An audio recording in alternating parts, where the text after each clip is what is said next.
E, bem, a mesa é composta por Maria, do vídeo, que é da rede...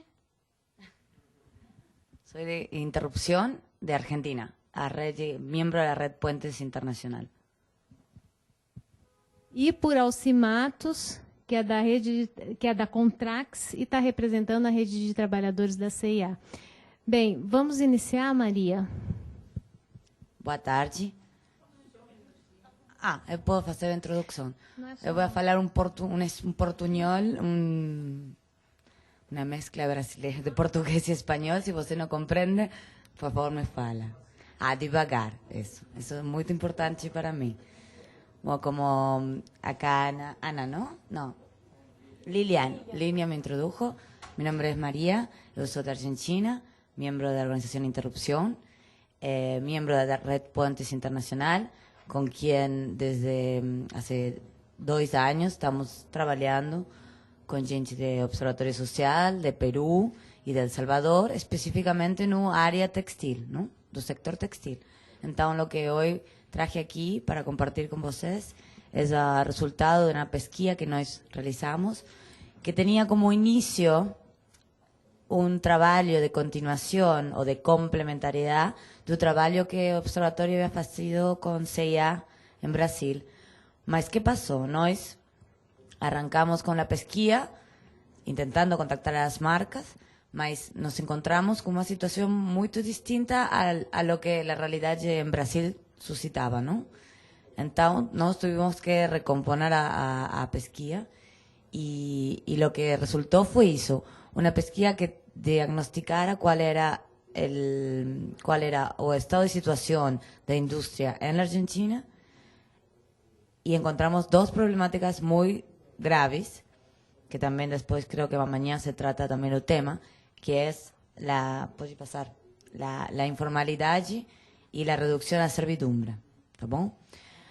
Entonces nosotros íbamos por un camino de diálogo con las empresas, de buenas prácticas, o no, o lo que fuera que las empresas tenían, como un monitoreo, mas no pudimos realizar eso porque la situación es un estado de inmadurez muy grande y el contexto real que suscita en Argentina es bastante complejo, y es un poco lo que hoy quiero presentar a ustedes. Entonces, la industria en Argentina genera casi el 10% del empleo industrial, lo genera la confección. Entonces, es un sector importante, un sector que en la crisis del 2001 volvió a repuntar, pero vivió 10, 15 años de una desindustrialización muy fuerte. Eso implicó que todos los eslabones pequeños de confección se desmantelaran y las grandes industrias textiles, muchas quebraran, mas después de la convertibilidad en la devaluación volvieron a resurgir, ¿no? Y un mercado internacional también acompañó con la demanda y se configuró en un mercado informal, con baja productividad y con pequeños eslabones que componen la cadena. Las características tienen que ver con capital, baja productividad, no especialización de trabajo, no cumplimiento de normas laborales, todo lo que hace la informalidad, ¿no? Puede pasar otra, porque estas son las 2 problemáticas identificadas. La característica principal de cadena de valor de la industria textil son pequeños eslabones, entre 5 y 15 empleados, que son en la mayoría de los casos inmigrantes, en el caso de la clandestinidad, de Bolivia, procedente de Bolivia, que ahí es donde encontramos o casos de la clandestinidad, que es la vinculada a la trata de personas, que es la reducción de la servidumbre, ¿no? Que después voy a profundizar un poquitinho. Mas la característica que yo quería mencionar es que el 80% de la industria en la Argentina, de la industria de confección, se estima que es informal, el 80%. O sea que de cada 4 trabajadores, 3 están en negro, para que tengan dimensión de la problemática. Dice 80%, un 40% son clandestinos. Eso implica vinculados a la mafia del trato de personas, que es una red, como hablábamos, como hoy creo que fue Patricio que ponía el ejemplo. Una red que maneja el tercer negocio más grande del mundo después de armas y droga, que es a gente, o tráfico, trata de gente. Entonces, encontramos en estos eslabones pequeños talleres, no formato maquila como hay en Perú, como hay en México, como hay en El Salvador, sino un formato de pequeños talleres muy difícil de identificar por la policía, por la fiscalización, independientemente de que no se haga mucho para identificarlos, eso ya es otro problema, pero es muy difícil de identificar por las características que tienen, por los aislados y atomizados que les están, y por lo fácil que es montar un taller, ¿no? Porque uno pone 4 o 5 máquinas con muy poco capital en una casa mismo, en su hogar, y tiene un taller de producción. Puede tener 6, 7, 10 personas trabajando. Entonces, es muy fácil de hacer y muy difícil de fiscalizar.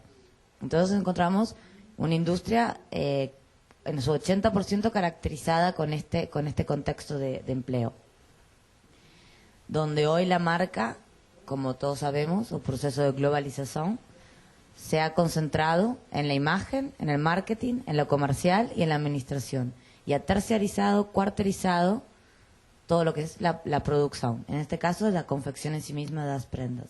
Esto es un fenómeno global que va a hacer que las organizaciones internacionales y las redes de trabajo digno, las que tengan temáticas justamente de derechos laborales y humanos, es un eje de agenda fuertísimo. Como logró el caso que era de Ecuador, de prohibir la terciarización de las empresas. Creo que es una medida que puede ser un caso de estudio interesante, porque es la madre del borrego, como falamos en Argentina. O sea, la posibilidad que las marcas puedan tercerizar y cuarterizar, que es a un cuarto, que generalmente en nuestro país es un trabajador a domicilio, que creo que aquí vos también tenés la misma situación, donde son mujeres trabajando sus líneas en sus casas, fuera del sistema legal, obviamente, fuera del sistema formal, obviamente, sin todos sus derechos, y sin ninguna parte que pueda ser responsable por ellas, ¿no? Entonces, eso es la cuarterización. Bueno, en la Argentina el 70% son microempresas, es decir que el 74% son microempresas que proveen a la industria. Estamos hablando que es mucha gente, se estima que son 120.000 los inmigrantes bolivianos que llegan a trabajar en estas condiciones. Bueno, el trabajo esclavo tiene que ver con la trata de personas y la reducción a la servidumbre de las personas. Y cuando hablamos de trabajo esclavo, hablamos de individuos que son coartados a libertad de expresión, de circular, de disponer de su dinero, de su seguridad, obviamente. En este caso son tratados como objeto por un tercero, ¿no? Y son sometidos a la voluntad de un tercero. Eso es una persona reducida a la servidumbre que está penado por la ley, por lo menos en lo que es la Argentina. Y los números de la trata de personas a nivel mundial son alarmantes. Estamos hablando de 12 millones de trabajadores, son forzados a trabajar, de los cuales un 16,6 son víctimas de tráfico y trata, de los cuales 1 millón son niños, ¿no? Y se estima que hay 4 millones por año vendidas y transaccionadas, millones de personas, ¿no? Y mueve 32.000 millones de dólares por año un mercado, ¿no? De agencia. Y en el caso de la Argentina puntualmente hay un dato revelador respecto al vínculo de Bolivia y Argentina en este negocio, que es que o 20% del PBI boliviano son las remesas de los talleristas bolivianos radicados en Argentina que se realizan a Bolivia. Entonces, es mucho dinero, es un impacto fuertísimo en la economía boliviana, las remesas de los talleristas bolivianos radicados en Argentina. Es un negocio que vincula, obviamente, la decisión política se imaginan, de toda la cadena, que es un poco un mapa que ahora les voy a mostrar, que es toda la cadena que permite que esto exista, ¿no? Tenía presentación más completa, saqué para ser más sintético, más se entiende por trata de personas todo aquel individuo que es forzado, o sea, forzado en contra de su voluntad a hacer un trabajo. En este caso, en Bolivia, por ejemplo, ellos van, las redes de gente de ahí, va a zonas muy pobres, como podría ser acá una favela o puede ser el interior, ofrece a gente un trabajo en Argentina, en un taller de confección, donde ellos falan que le van a tener una buena paga, van a tener donde vivir, que va a ser todo muy bonito y mucho mejor de que las condiciones que ellos viven en ese lugar. Toda la gente accede, ellos generalmente se mudan con su familia, y esta persona que los invitó a este lugar de trabajo, con muchas otras gente que también convenció, los ponen en un ómnibus y sin documento argentino y sin pasar por la frontera, o sea, sin hacer el trámite de la frontera Bolivia-Argentina, terminan en la ciudad de Buenos Aires en un taller donde el documento de su documento de identidad se le es retenido, su documento boliviano se le es retenido, se lo es amenazado con que si van a la policía a decir lo que les ha pasado, los van a deportar, los van a exiliar, el Estado argentino los va a exiliar por ser ilegales, inmigrantes ilegales, cosa que es un error, porque tenemos una ley del 2004 que protege a todo inmigrante que llega al país y tiene derecho a su seguridad social y derecho a un trabajo digno y a su DNI. Pero también está el lenguaje, el aymara. Muchos llegan con muy poco conocimiento del español. Entonces esos individuos se ven forzados a trabajar en un taller donde se les retiene su paga, no reciben su pagamento por su trabajo, trabajan 16, 20 horas diarias con sus familias, duermen en el mismo lugar de trabajo, en condiciones de hacinamiento, y su calidad de trabajo es totalmente insegura, impaga y esclavizada en la medida que ellos no disponen ni de su dinero, ni de su tiempo, y no pueden ni siquiera salir cuando quieran, porque está bajo llave. De hecho, esta problemática se puso en la agenda de la ciudadanía y es ahí donde mi organización decide abordar la problemática cuando hace 3 años un taller en estas condiciones de inseguridad, de trabajo esclavo, con gente encerrada, se incendia y mueren 5 personas, 2 adultos y 3 niños. ¿Por qué mueren? Porque estaban encerrados bajo llave, porque el tallerista se había ido. Y como no quiere que se escapen, los encierra. Entonces, eso es una persona vinculada a la trata de personas, o sea, una persona reducida a la servidumbre, quiere decir que trabaja no bajo su voluntad, sino bajo la voluntad de 8. Hay un tercero que ejerce una coerción física, mental, una coerción física, psíquica, una presión, ¿no? Sobre el otro que está vulnerable, ¿no? Porque está fuera de su país, con su familia, sin trabajo, sin documento, temiendo que lo van a exiliar. Ese es el contexto. Y es un negocio, se dice trata porque en el fondo hay toda una cadena de dinero, de intercambio entre ese individuo que es buscado en Bolivia y llega a trabajar a un lugar. Que está pasando por frontera del país, está consulado, está gobierno, hay muchas agencias, el Ministerio de Interior es o responsable do tráfico de todas as províncias, então há mucha complicidade. Y la trata de personas la trata de personas puede tener o fin de explotación laboral o fin de explotación sexual. En el fin de explotación sexual você tem o prostitución infantil y de adultos. Y con fin de explotación laboral você tem tres sectores: la agricultura, la construcción y la indumentaria, como 3 sectores finales donde a gente va a trabajar, ¿no? En lo que es explotación laboral: construcción, agricultura y confección. Creo que ustedes tienen la misma situación en esos 3 sectores también, por lo que yo sé. No necesariamente tienen que ser inmigrantes, ¿ah? También pasa con propios argentinos. Entonces, bueno, un alto nivel de informalidad, una incomprensión del lenguaje, una vulnerabilidad de persona con su familia, sin dinero, sin su documento, con miedo, sin información, ¿está bien?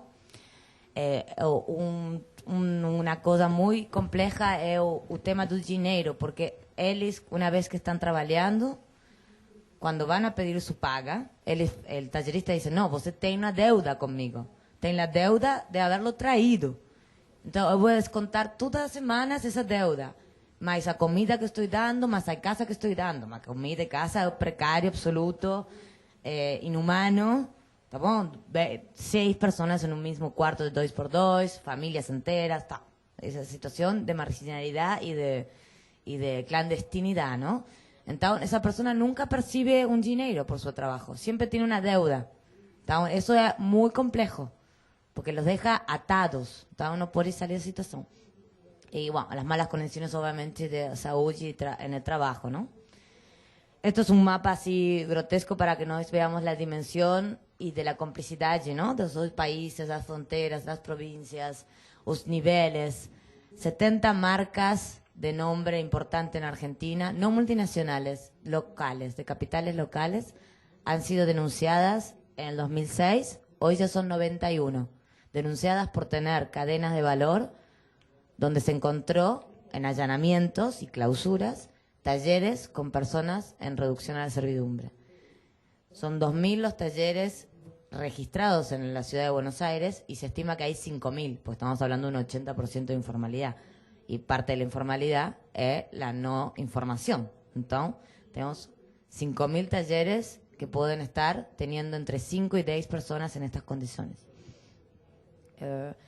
Eso es un mapa para que entendamos entre lo informal, lo formal, lo que cumple con las leyes de trabajo, lo que no, quienes violan, porque también la informalidad no necesariamente es clandestinidad, ¿está bien?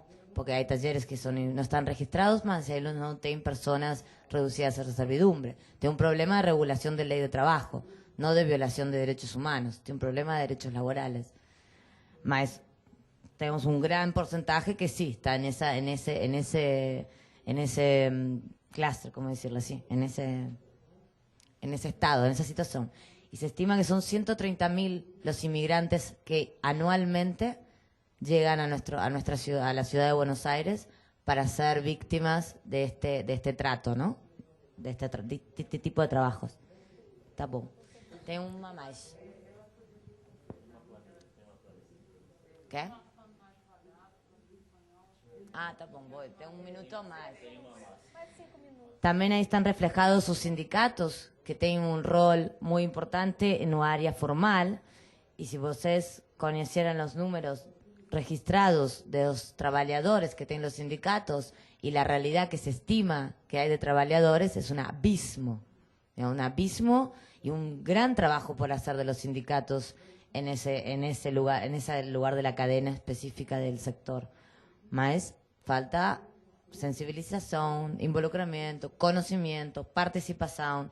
Ustedes aquí tienen, y como también en Perú, que eso, las experiencias que yo tuve, tienen un trabajo de redes, sindicales, ONGs, fuerte. Puede ser más lento, más rápido, más efectivo, menos efectivo, mas hay.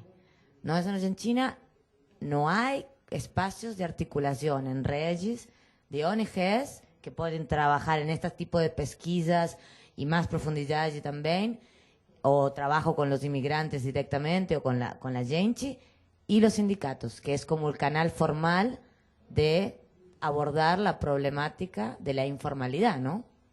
Porque de sensibilizar al trabajador, sus derechos laborales, sus derechos humanos, ¿no? Mas tienen que trabajar, ¿no? Esto es mucho que trabajo por delante en ese sentido con los sindicatos en la articulación. Este es el mapa de todas las organizaciones sindicales que están involucradas en la cadena de valor, desde la parte textil hasta la confección. Muchas entidades, muchas, que representan en teoría a los trabajadores en sus distintos eslabones. Eso es más que nada para que sepamos cuál es un mapa de actores, ¿no? Del lado sindical. Son todos los actores involucrados, de las empresas, comunidades, sociedad civil, gobierno, a nivel nacional, a nivel provincial, a nivel organismos internacionales o sindicatos. Y ahí está. Y estas son las marcas, las 81 marcas que fueron denunciadas. O sea, ahí capaz conoce alguna, los de origen argentino. O primer fallo en contra de los trabajadores fue el caso de Soho, que es una marca argentina muy conocida, que lo que alegó un juez: costumbres y pautas culturales de los pueblos originarios del altiplano boliviano, un grupo humano que convive como una LIU o comunidad familiar extensa que funciona como una cooperativa de ayuda mutua. Así falló el juez a favor del tallerista y de la marca. Eso fue en el 2008, a principios del 2008. Y hoy ya ¿Você comprendeu? Esa es la sentencia del juez que falló a favor de los talleristas y de la marca. alegando un modo de producción social oriundo de Bolivia, de las comunidades, ¿está bien? Cuando eso nada que ver, digamos, mafia, trata, plata, explotación. Felizmente, este año, hace 3 meses, tuvimos otro fallo a favor de los trabajadores, donde a raíz de organizaciones en red de la Alameda, que es organización de base, el INTI, que es como como Imetro aquí, que tiene un certificado para la cadena de valor de la industria, faz una movilización y el juez falló a favor de los trabajadores, confiscó a máquinas y hoy las máquinas las tiene el INTI, que es como el Imetro aquí, para poner a disposición de los trabajadores que están siendo, que fueron no expulsados, más encontrados en los talleres que fueron cerrados, ¿no? Por la clandestinidad. Entonces creo que de a poco, con las redes de las organizaciones de base que denuncian la problemática, hacen denuncias, ¿cómo se fala, Regina? Scratches. Como aquí cuando, no sé, nós, por ejemplo, una marca, Nike, nós sabemos que tuvo ese problema de trabajo infantil nas islas tailandesas. Então, vai toda a gente de uma comunidade, de um barrio donde Nike tiene una loja o Nike tiene una fábrica y tira todas sus zapatillas, boicote, a modo de boicote, o sea, con la herramienta de boicote, organizaciones de base, en red, faz o boicote para que a prensa, o medio, tome la noticia y ahí empezar a lograr mínimos cambios, por lo menos a nivel institucional, ¿no? Jurídico. Marca no da a las marcas no muda nada ainda. Vamos a ver si esto continúa o tendencia 2009-2010 es que las marcas empiecen a mudar, ¿tá bom? Y también nós en Regi, con o INTI, hacemos trabajo de sensibilización a las marcas, de buenas prácticas, de conocer la realidad y los obstáculos, porque es muy complejo lo que también las marcas viven desde su lugar, ¿no? Algunas son cómplices 100%, mas otras tienen mucha indiferencia e ignorancia. Y como es este modelo de terciarizar, cuartizar, y son números, muchos no tienen ni idea de lo que está sucediendo en sus cadenas de valor. Muchos sí, y son cómplices, y es su negocio. Hay un gran porcentaje que no. Entonces, a varita tiene que ser como muy justa en ese sentido, ¿no? Entonces, es un trabajo de sensibilización y de penalización. O sea, como son las dos caras. Entonces, eso creo que es, sí, la última. Espero que mi portuñol.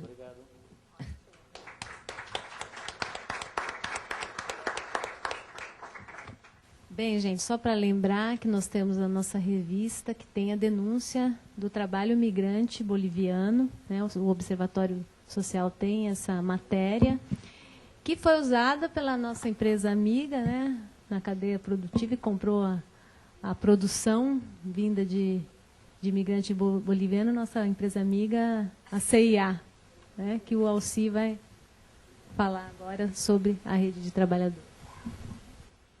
Precisa de som? Pode ser assim? Pode ser? Não. Então tem que usar de qualquer jeito a formalidade aqui. Mas importante que a Lília apresentou esse dado, em que essa história da necessidade, aqui nós estamos tratando de rede de trabalhadores, mas nós temos lá colocado na origem da reunião dos nossos sindicatos, que são sindicatos afiliados à Contrax, que somos o Comitê Sindical Nacional dos Trabalhadores do Grupo CIA. E, nesse sentimento, a gente pode, de fato, fazer essa lembrança em que a matéria e a pesquisa do Observatório Social ajudou a alertar, acordar e ser uma possível atenção para que nós, os trabalhadores, pudéssemos nos reunir, de fato, numa situação que estava acontecendo no Brasil do trabalho escravo. E a matéria apontava justamente isso, o uso do trabalho de imigrantes, explorando mão de obra, então era trabalho degradante, em que a CIA sequer produz, ela não produz a confecção, ela faz o uso e a venda. E é nesse sentimento que, então, nós, os trabalhadores, através do projeto CUT-MUT, começamos a iniciamos uma reunião dos nossos representantes dos sindicatos da base da CUT e ampliou depois. Agora nós temos outros companheiros, acho que é bom refletir também essa questão. Está aqui o Edmilson, que é o companheiro do Maranhão, está o companheiro Suzarte, que agora está em outra central sindical de Salvador, e está também o companheiro que está em outra sala, que também compreende um setor terceirizado, mas está dentro da rede. Nessa nossa apresentação, nós estamos falando aí de uma empresa que já fez essa promoção e ainda continua, no nosso entendimento, com a exploração dos trabalhadores. Agora, muito nos preocupou porque tem um cenário em que essa empresa é uma multinacional holandesa, essa empresa ela está presente em 16 países no mundo, essa empresa está aqui na América Latina em 4 países, aí é Brasil, Argentina, México e China, se eu não estou errado, acredito que é isso, e pelo mundo 34 mil trabalhadores. O que faz essa empresa, então, aqui no Brasil? E nós estamos aí com uma apresentação que é o nosso trabalho enquanto Comitê Sindical dos Trabalhadores da CIA. Queríamos que você começasse, por exemplo, a apresentar alguns focos da nossa realidade, que o objetivo é esse, apresentar um pouco o nosso histórico, o que é. Nós temos 11 sindicatos cutistas, esses sindicatos são aí, se vocês perceberem, Nordeste, Centro-Oeste, também tem no Sul, no Sudeste, tem todas as regiões, representando esses trabalhadores. 2 sindicatos não são da CUT, onde está Salvador e os companheiros lá da Paraíba, de Campinas. É um capital de origem holandesa, isso compreende a representatividade dessa empresa aqui e a preocupação que nós temos aqui no Brasil. 137 lojas, que está com prioridade nas regiões Nordeste, Sudeste e Sul do país, porque é o foco, olhar onde ela quer atuar, para justamente atuar no mercado de magazine, no mercado de departamento de confecção.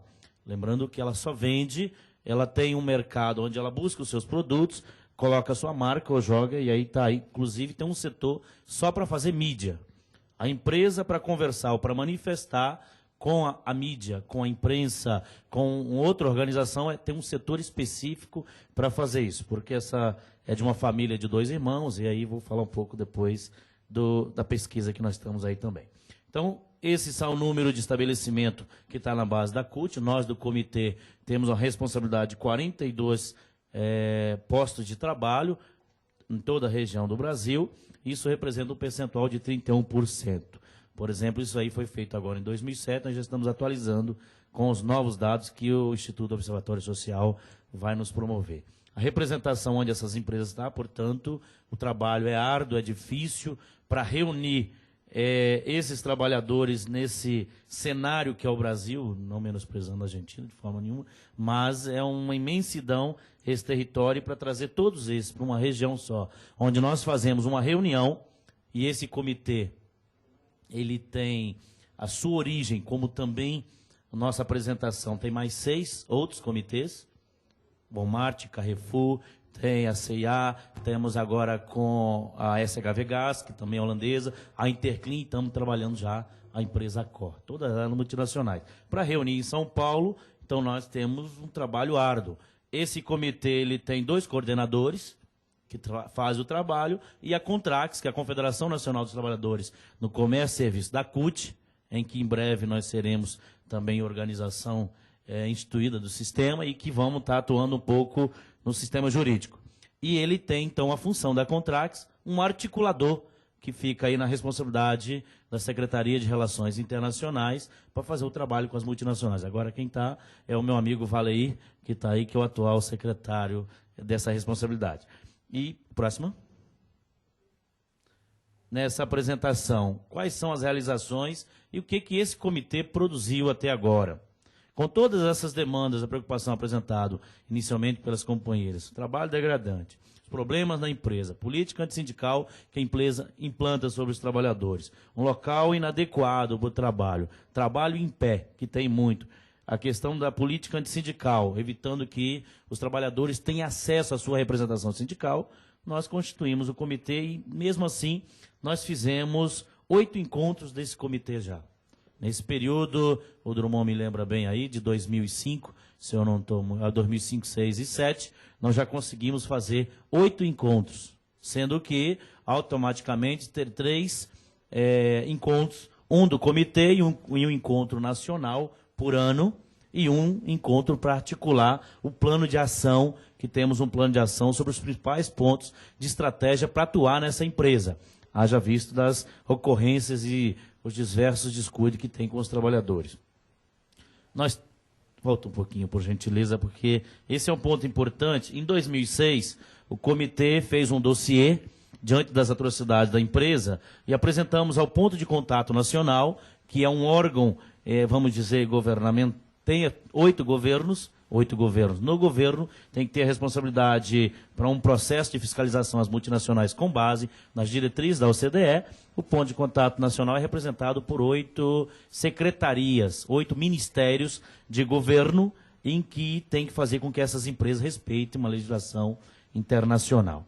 E essa denúncia era justamente porque a empresa não reconhecia e até hoje não se permitiu sentar com o comitê para discutir o quê?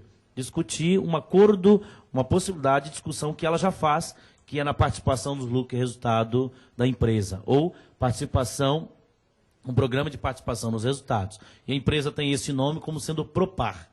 E mesmo assim, faz toda uma exclusão de diálogo com o comitê e com os sindicatos. Foram confeccionados aí 5 boletins informativos, são jornais que logo em seguida vai estar apresentado alguns informes ali, 5 boletins para fazer a denúncia, fazer o enfrentamento sindical, fazer a possibilidade de que a empresa pudesse negociar com o comitê, porque essa empresa usa uma prática de tentar negociar em separado com os sindicatos locais. E a contrapartida, o Comitê Sindical Nacional recusa-se dialogar, já fizemos alguns ofícios para a empresa.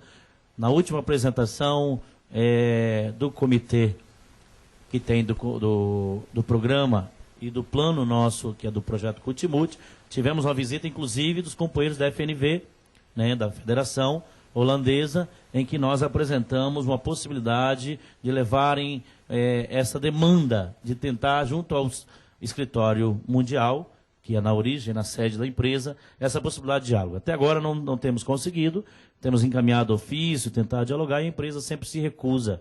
Temos em vários ofícios de recusa, porque a empresa não quer reconhecer, e ela usa uma tática onde a empresa encaminha documentos para esse tipo de acordo, que é na participação dos lucros e resultados, que é bem lembrado que no Brasil existe uma legislação, a 10.101, que diz que a empresa multinacional ou brasileira deve reunir, tem que ter a presença de um representante do sindicato. O que nós queremos é propiciar num acordo nacional essa possibilidade.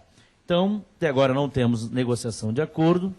Essa empresa tem denúncias de que não cumpre pisos salariais e de convenções coletivas, usa contrato a part-time, divide salário dos trabalhadores, precariza, saúde não é adequada, e fizemos um material informativo da cartilha do anexo 1 da NR17 para fazer um trabalho específico, alertando os trabalhadores dessas plantas de empresa, porque essa empresa usa o trabalhador como sendo o seu associado, como sendo o seu beneficiário, em que o trabalhador fica intimidado de ter acesso aos representantes sindicais.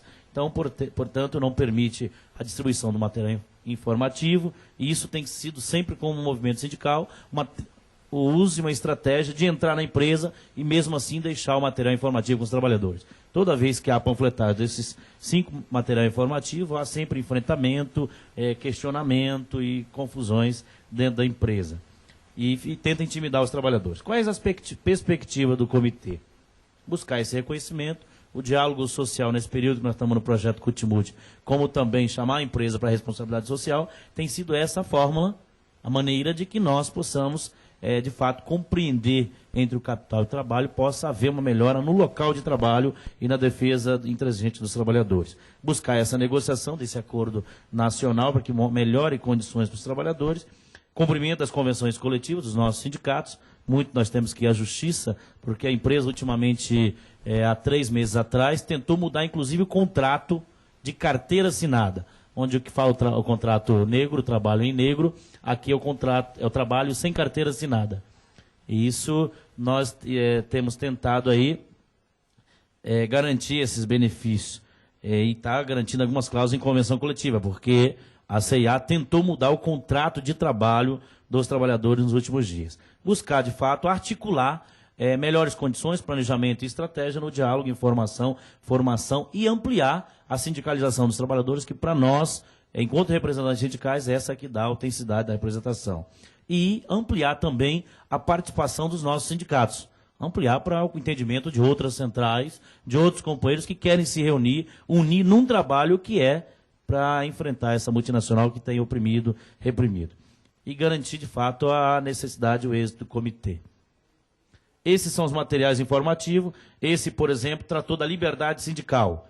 É a marca que tem desses trabalhadores, todo um conteúdo, a livre negociação, e tem lá a nossa rede, @contrax.org.br, é onde os companheiros tentam dialogar no nosso site da Contrax. O Brasil, por exemplo, tem algumas convenções importantes para nós que não aderiu, e a gente tem essa reivindicação, e esse material é levado para os trabalhadores.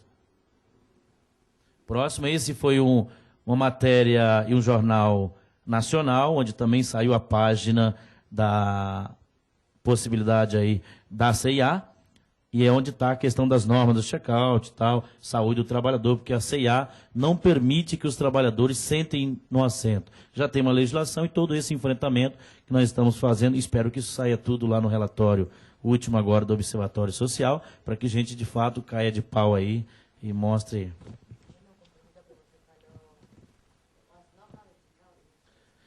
São legislações, os check-out são os caixas, onde ficam para receber carro.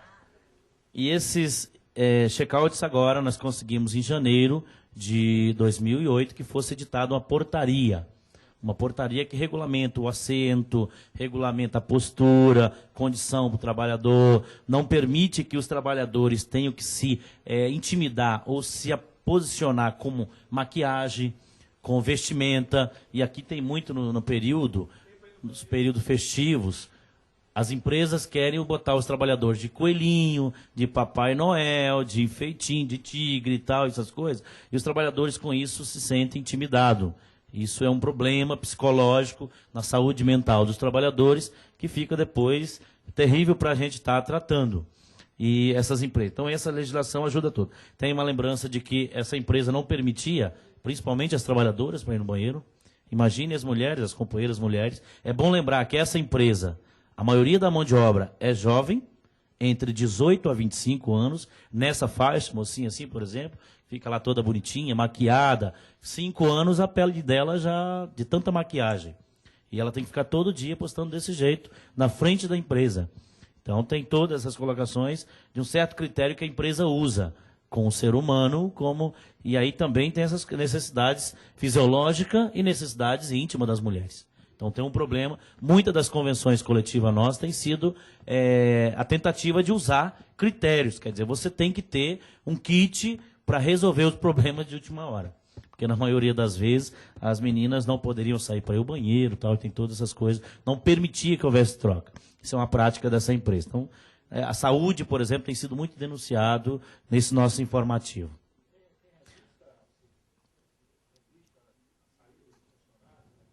A revista íntima tem um problema, sim. Eles fazem, agora está diminuindo, porque alguns municípios nós tivemos uma legislação por parte de vereadores nossos em que proíbe a revista íntima. Então às vezes, por ser um departamento onde as meninas têm roupas íntimas para vender, camisas, roupas, essas questões aí bonitas, né? Aí o que acontece? Tem que baixar, tal. Às vezes não é uma gerente mulher. Mesmo que fosse, isso não seria permitido no nosso entendimento. E principalmente chegar gerente homens a fazer esse tipo de coisa. Então isso acontecia, nós estamos resolvendo isso nessas denúncias, mas nunca conseguimos sentar para a empresa para apresentar essa pauta. Porque é isso que é nosso grande acerto. Essa é a realização. 0 minuto, que beleza. Mas já tem um brinca de coisa.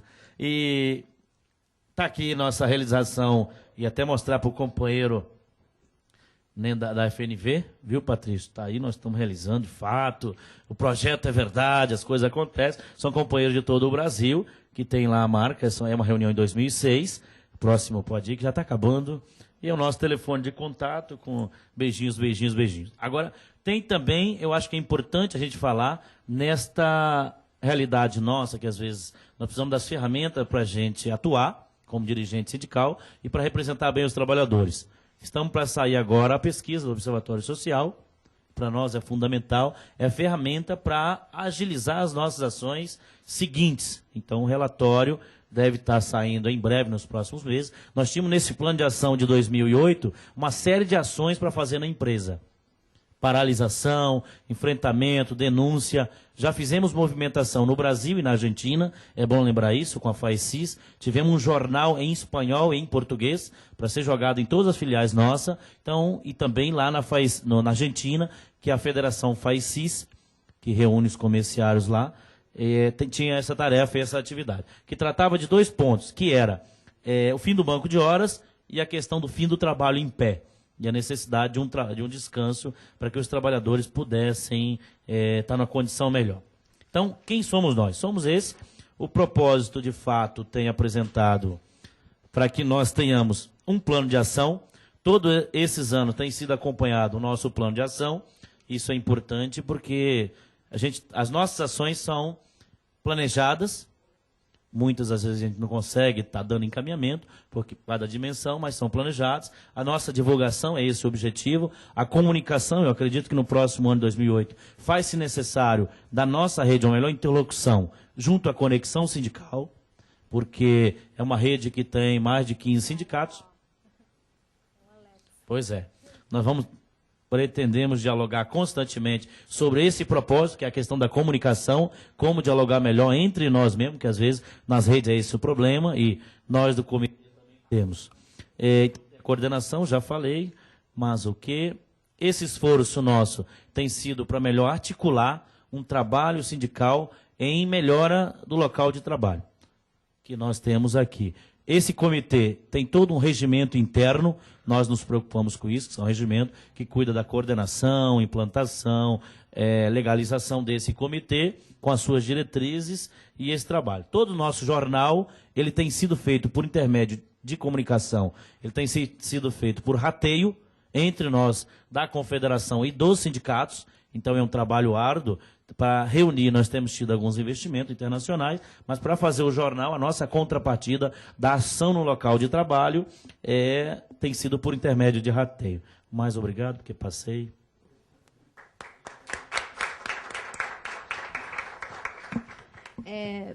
Agora a gente vai abrir para debate, só que antes de abrir para o debate, eu vou deixar essas perguntas, né, que norteiam o nosso seminário, para que vocês façam algumas observações sobre essas perguntas. Bem, quem que gostaria de fazer pergunta? Bom, boa tarde a todos e todas. Eu sou o Biratã, Bira, da Escola Centro-Oeste, da CUT, sou geógrafo. E aí, Maria, eu tenho um questionamento, né? Eu faço uma pesquisa sobre migração. E um trabalho que envolve migração, né, sempre a gente trabalha com a migração relacionada ao trabalho. Nós pesquisamos sempre a relação da migração com o trabalho. E existe também, há poucas pesquisas que falam sobre migração, trata da migração, né, e as consequências dessa migração, a migração como fenômeno mesmo, né, e as suas consequências, não a migração como causa de um outro fenômeno, né? Bom, nesse sentido, é interessante porque muitos dos problemas existentes com migração, existe também uma rede que, às vezes, eles constroem inconscientemente ou involuntariamente, uma rede de aliciamento do trabalho, né, que o migrante mesmo já trata de trazer o outro para o seu novo território. Né, como aqui aí envolve também questões sentimentais, de estranheza do lugar, que aí eles passam a tratar. Ou seja, essa rede involuntária, né, muitas vezes, ela pode também ter mais força e mais corpo do que uma rede institucionalizada. Né? Eu queria que você abordasse um pouco sobre se vocês também identificam redes nesse sentido dos migrantes. Né? E para o Alcir, né? Alcir, eu quero só colocar aqui uma questão. Goiás, por exemplo, né? Nós estamos tento desmistificar muita coisa em relação ao Centro-Oeste, principalmente a Goiás. Né? 73% do PIB de Goiás é do comércio e serviço. né? Não da pecuária, como muitos acreditam, da agropecuária. Então, como que é forte?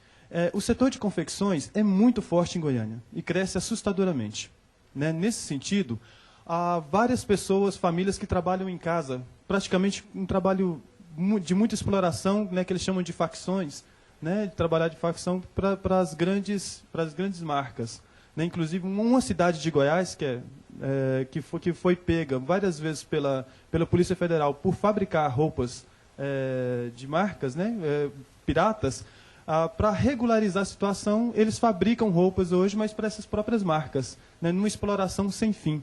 Eu queria saber se vocês também já chegaram a pesquisar nessa linha, né, e se já abrangeu todo esse trabalho de vocês, né, não pensando numa rede institucionalizada, mas tentando pensar numa rede de trabalhadores.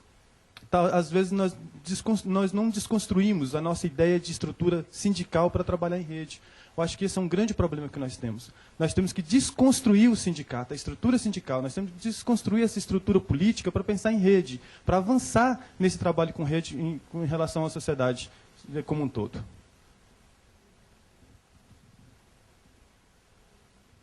Bom, parabenizar os palestrantes. Uma pergunta para Alci. Se vocês têm alguma perspectiva em sua rede para trabalhar com os outros países onde tem lojas CIA, caso México, Chile, Argentina, se tem alguma conexão, ou o que estão achando naquela perspectiva mais regional?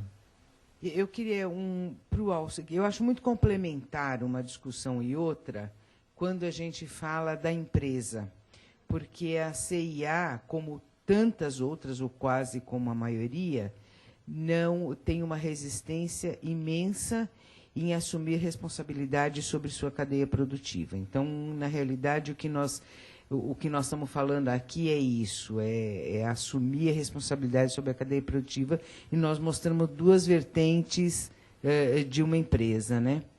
O Alci, eu queria saber como é que esses 11 sindicatos, esses 13 sindicatos que você mostrou, 11 da CUT e 2 não cutistas, como é que eles absorvem essa ideia de estar em rede e qual é a ferramenta? Como é que você demonstrou também que é muito difícil trazer todos para São Paulo e tudo isso, como é que vocês estão dinamizando essa rede?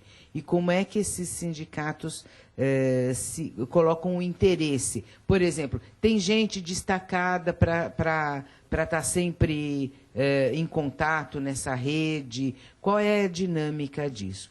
Para Maria, eu estava querendo saber uma coisa. Você mostrou os atores sociais envolvidos. Primeiro, uma pergunta muito objetiva. Você considera esses atores sociais uma rede? E onde eu sei que vocês construíram essa articulação, porque fórum, rede, articulação, é tudo a mesma coisa. Nós estamos falando sempre da mesma dinâmica, né? Nessa articulação, nessa rede que vocês construíram de atores sociais diferenciados, onde foi o maior problema para sentir eles envolvidos, involucrados com a rede, e como é que isso evoluiu? Aonde é que aparecia interesses diferenciados ou qualquer coisa assim? Como é que era isso nessa articulação desses atores?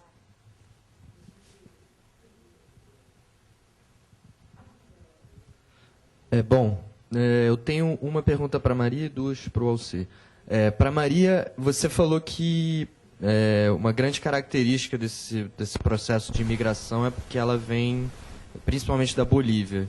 Eu queria saber se essa articulação da rede, né, que é feita na Argentina, ela leva em consideração também os atores na Bolívia, né, que eu acho importante a ação, se ela se dá na forma de rede, ela atacar também o outro lado do problema. Eu queria saber se existe essa participação boliviana também.